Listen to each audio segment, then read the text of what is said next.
Friends, welcome to my channel HR riders. तो हमने इससे पहले वीडियो में ये इंस्टॉल करा था तो आज हम बताएंगे नंबर प्लेट कैसे इंस्टॉल करनी है। उसके लिए आपको ये स्प्लेंडर का वो चाहिए होगा, फ्रंट का नंबर प्लेट का। ये हमारी नंबर प्लेट है, 2 पत्तियाँ हैं हॉर्न वाली हैं, इसने काट के छोटा कर रखा है। और ये 2 स्क्रू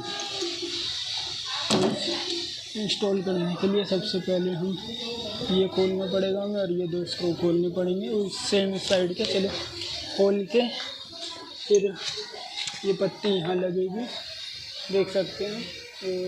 ऐसे ये पत्ती लगानी है, ठीक है। चलिए मैं लगा के दिखाता हूँ आपको। हाँ तो फ्रेंड्स, आपको ये इस तरीके से लगा लेनी है दोनों, एक यहाँ और एक यहाँ। उसके बाद आपको ये लगाना है, देख सकते हैं यहाँ पर ये लगी गई है।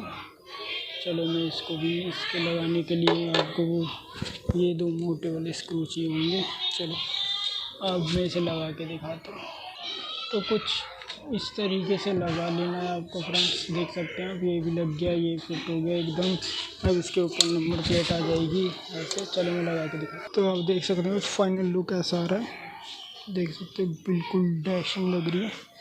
Thank you for watching. Channel को सब्सक्राइब कर देना, वीडियो को लाइक कर देना ऐसी और वीडियो के लिए। Thank you.